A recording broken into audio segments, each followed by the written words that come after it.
Qual seria a sua missão na Terra? Qual seria a minha missão? Será que todos nós temos uma missão a cumprir? Ou será que nós apenas passamos pela vida sem nenhum compromisso, sem nenhum objetivo específico? Eu acredito que cada um de nós tem uma missão, sim, um objetivo. Deus não nos pôs aqui em vão. Você é um milagre, sua vida é um milagre, que certamente foi planejada por Deus. Ainda que você se sinta rejeitado por alguém, mas não deve deixar de acreditar que Deus tinha um plano para a sua vida. Talvez esse plano não se cumpra, porque você tem livre-arbítrio. O livre-arbítrio é quando você escolhe se você quer seguir a Deus ou se você não quer seguir a Deus. Ele te faz uma proposta, mas você não é obrigado a aceitar a proposta de Deus, porque Ele respeita a sua vontade. Afinal de contas, Ele não criou robôs. Ele criou seres humanos, pensantes, para que pudessem fazer uma escolha. Todavia, serão responsáveis por essa escolha.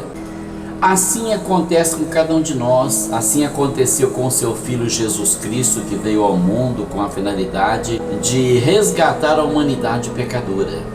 Podemos dizer que pelo menos 3 tipos de pessoas têm uma missão específica no mundo. Maria, mãe de Jesus, tinha uma missão. Jesus tinha uma missão. Nós também temos uma missão. Qual teria sido a missão de Maria? Porque muitas pessoas hoje acreditam em coisas que a Bíblia não ensina. Muitas pessoas religiosas que se dizem cristãs não leem a Bíblia, não buscam o conhecimento através da Escritura. Dizem que não podem acreditar porque papel aceita qualquer coisa. E realmente aceita mesmo, mas a madeira também aceita qualquer coisa, o barro aceita qualquer coisa, o gesso aceita qualquer coisa, mas as pessoas preferem acreditar naquilo que agrada ao seu coração do que na palavra de Deus. E às vezes acreditar na palavra de Deus é um pouco difícil, é muito constrangedor. Eu passei por isso. Foi difícil para uma pessoa que teve uma formação como a que eu tive, desde o início, desde a mais tenra infância, enfiado dentro de uma religião, aprendendo os costumes da religião, aprendendo a doutrina daquela religião, aprendendo a liturgia daquela religião, chegar numa idade adulta e alguém chegar e dizer: olha, isso está errado, olha, você vai para o inferno. É duro ouvir isso, mas eu precisava admitir que a verdade nunca vai deixar de ser a verdade. Então comecei a reformular tudo a partir da Bíblia Sagrada. Por quê? Porque a Bíblia é a base do cristianismo. É através da Bíblia que nós conhecemos que Jesus veio ao mundo. É a partir da Bíblia que nós conhecemos que Jesus teve uma mãe humana. E a Bíblia ensina muitas outras coisas que nós precisamos procurar conhecer se não quiser vivermos enganados. Mas às vezes é mais fácil acreditar na mentira do que na verdade. Porque a mentira às vezes é mais agradável e vem de encontro com aquilo que está no nosso coração. Mas isso pode ser uma desculpa que pode ser proferida na presença de Deus no dia do julgamento? Ou será que isso vai comprometer a minha alma eterna para sempre? A Bíblia Sagrada diz que Maria foi uma pessoa escolhida por Deus.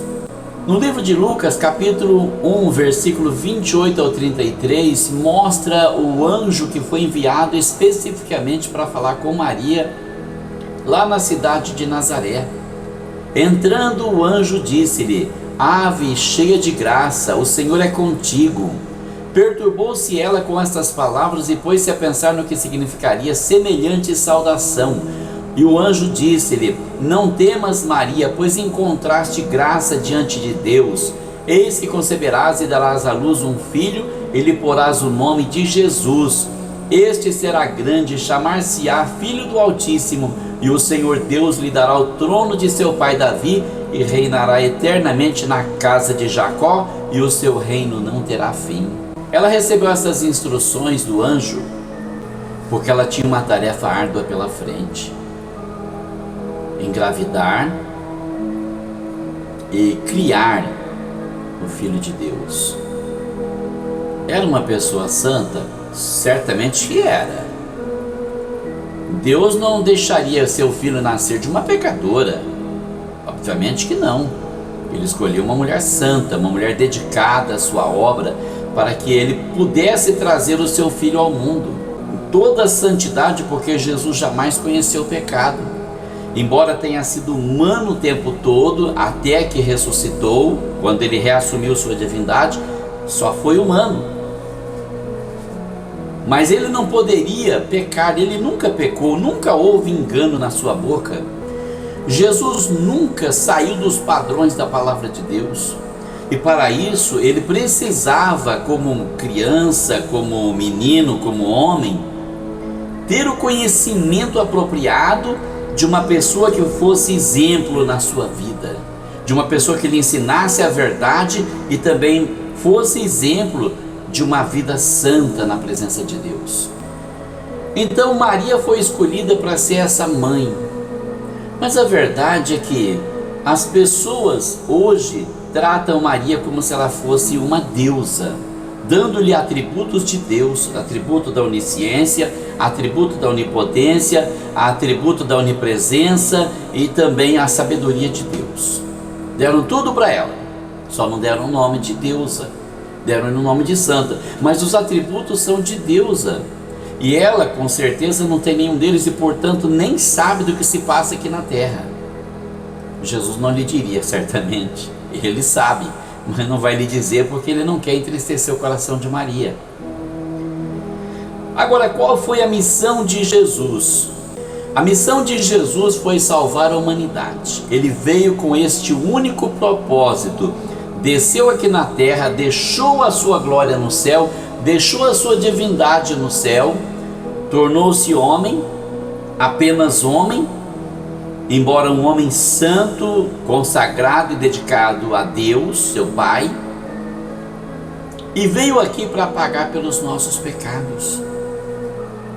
O profeta Isaías, 750 anos antes de seu nascimento, vaticinou, verdadeiramente ele tomou sobre si as nossas enfermidades e as nossas dores levou sobre si, e nós o reputamos por aflito, ferido de Deus e oprimido. Mas ele foi ferido por causa das nossas transgressões, dos nossos pecados, e moído por causa das nossas iniquidades, as nossas maldades. O castigo que nos traz a paz estava sobre ele, e pelas suas pisaduras fomos sarados. Todos nós, olha a palavra todos, hein? Todos nós andávamos desgarrados como ovelhas, cada um se desviava pelo seu caminho, mas o Senhor fez cair sobre ele a iniquidade de nós todos, todos. Isaías 53, versículo 4 até o 6. Ele veio para morrer em nosso lugar, carregou as nossas enfermidades, as nossas dores, porque as enfermidades são fruto do pecado. As enfermidades vieram ao mundo em consequência do pecado, da maldade, porque Deus criou o homem perfeito. Deus criou o homem para ter saúde, para nunca ficar doente, para nunca envelhecer, para o seu corpo nunca falhar, para não ter falência de nenhum órgão, para viver uma vida eterna. Mas o homem pecou, foi expulso do jardim de Deus e carregou a sua iniquidade. O homem sofreu a consequência do seu pecado, da sua desobediência. Muitas pessoas perguntam qual teria sido o pecado de Adão. Teria sido dormir com Eva? De maneira nenhuma. Deus criou o homem para a mulher para o homem, embora isso se restrinja ao casamento, e Deus ama o casamento. Mas o pecado de Adão qual foi? A desobediência. Eva desobedeceu quando deu ouvidos à serpente. Deus disse: não comerás daquele fruto. O fruto em si não tinha nenhum problema, o problema era a obediência. A mulher desobedeceu, e quando ela chegou para o homem e disse: olha, eu comi e é bom, o homem comeu também, desobedeceu também. Ou seja, deixaram de ouvir o mandamento de Deus, a voz de Deus, a orientação do Senhor, para ouvir a orientação da serpente, e ele ouvindo a orientação da mulher. E esse é o pecado que as pessoas cometem hoje. Deixam de ouvir a palavra de Deus para ouvir a palavra de outro ser humano. Não estão preocupados com o Criador, estão adorando a criatura. E isso mais do que o Criador. Quando o Criador diz, entrem pelo caminho, eles dão ouvidos a outras pessoas. Quem é que tem razão hoje? Quem é que tem razão? É o meu pai, é a minha mãe, é a minha esposa, é o marido, é o filho, é o amigo, é a religião, é o religioso. Mas a palavra de Deus fica relegada ao desprezo. A palavra de Deus é abandonada, é desprezada, ninguém se preocupa. Como Adão fez lá no paraíso, as pessoas estão fazendo hoje também. Eu não deixo a minha religião, eu não deixo a minha família, eu não deixo meus amigos, eu não deixo meus hábitos. Eu nasci assim, eu vou morrer assim. Então você vai morrer assim e você vai para o inferno. Porque Deus não precisa de você. Você precisa dele a todo instante. E você está aqui ainda pela misericórdia de Deus, que espera que você se arrependa. Mas as pessoas preferem acreditar na mentira. Acham a mentira mais interessante do que a verdade. A verdade é desprezada, nem querem ouvir. Cada um na sua, vai cuidar da sua vida, deixa de criar problema, para de ser polêmico, para de falar essas coisas que a gente não gosta de ouvir. Cada um tem sua religião, todo caminho leva ao céu. Mentira, mentira do diabo, que plantou na sua mente, você está ouvindo, mas você não quer ter humildade suficiente para aceitar que você foi enganado pelo engano do pecado. E nós estamos aqui para quê? Qual seria a nossa missão? Será que nós temos uma missão também? Nós temos sim.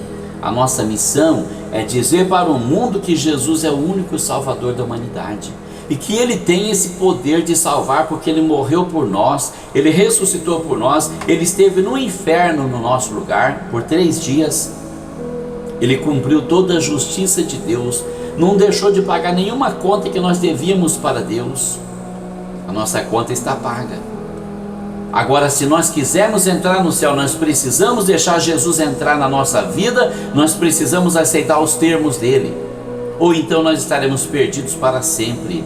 Lucas capítulo 24, versículo 46 a 48, depois de ressuscitar, Jesus se reuniu com os seus discípulos e disse-lhes: assim está escrito, e assim convinha que o Cristo padecesse e ao 3º dia ressuscitasse dentre os mortos, e em seu nome se pregasse o arrependimento e a remissão dos pecados em todas as nações, começando por Jerusalém. E destas coisas vós sois minhas testemunhas. Como testemunha de Jesus, eu quero lhe dizer que a porta do céu está aberta para você. Mas Deus não vai obrigar você a entrar. Jesus não vai obrigar você a entrar. A escolha quem faz é você. Você decide para onde você quer ir. Você decide em quem você quer crer. Se você prefere crer na palavra de Deus, se você prefere crer na sua religião. Você pode olhar para mim e dizer assim: mas quem é você para se intrometer na minha vida? Quem é você para dizer o que eu devo e o que eu não devo fazer? O que você entende de religião? Entendo muito. Aos 8 anos de idade eu comecei a frequentar a casa do catecismo. Aprendi tudo que tinha que aprender no catecismo. Todos os tipos de pecado, pecado mortal, pecado venial, tudo, pecado capital. Aprendi sobre o limbo, que é uma invenção, porque não existe esse lugar. Inclusive é uma invenção mitológica da Grécia. Aprendi também sobre o purgatório, que é outra invenção, porque não existe. O purgatório, se existisse, invalidaria o sacrifício de Jesus na cruz do Calvário, porque quem nos purifica dos nossos pecados é o sangue que Jesus derramou na cruz do Calvário. Aprendi os mandamentos. No catecismo tem 10 mandamentos da lei de Deus, tirado da Bíblia, só que eles mudaram 2 mandamentos. O segundo mandamento, que fala contra a imagem de escultura, eles tiraram dali. O segundo mandamento foi mudado. O mandamento que diz: não farás para ti imagem de escultura, nem semelhança alguma do que há em cima no céu, nem embaixo na terra, nem nas águas debaixo da terra. Foi mudado, foi posto outro lugar. Agora você escolhe, com o livre-arbítrio que Deus te deu, acreditar na verdade ou acreditar na mentira. Refletir sobre o que você aprendeu ou continuar acreditando na mentira que te ensinaram. Porque Deus não deixa ninguém enganado. E um dia Ele vai te julgar por tudo, inclusive por essa palavra que você está recebendo agora. Eu escolhi acreditar na palavra de Deus. Eu deixei de lado a religião. E se você me perguntar qual é a sua religião, eu vou lhe dizer: nenhuma. Minha religião hoje é Deus, Jesus, a Bíblia e o meu joelho no chão. Não tenho compromisso com nenhuma religião. Não quero um salvador entre a minha alma e o Senhor no dia da minha morte. Eu não quero um homem entre o Senhor e a minha alma no dia do juízo final. Porque religião não salva, só quem salva é Jesus.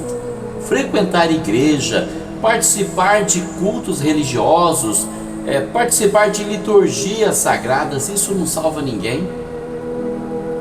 Se nós devemos adorar a Deus, sim, o tempo todo, em espírito e verdade, porque Deus procura pessoas que assim o adorem, como Jesus falou para a mulher samaritana no poço de Jacó, capítulo 4 do Evangelho de João. Deus não está preocupado se você está em Samaria ou se você está na Judéia, está preocupado se você está com Ele em espírito, se você tem comunhão com Deus, se você é sincero com Deus, se é humilde o suficiente para ouvir a verdade e reconhecer que está errado, ou morra na sua arrogância, no seu orgulho, e o que te espera é um inferno eterno preparado para o diabo e seus anjos.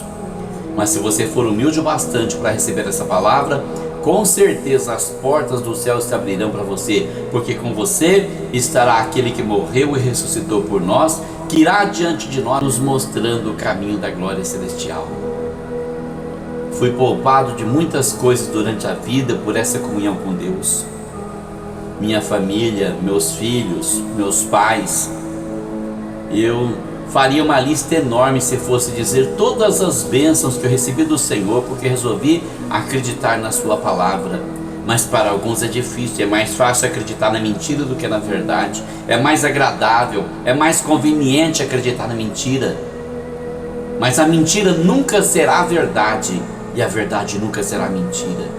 E Deus não vai te julgar por aquilo que você acredita, Ele vai te julgar pela verdade, pela sua santa, poderosa e imutável palavra, a verdade. Que Deus abençoe a todos em nome de Jesus.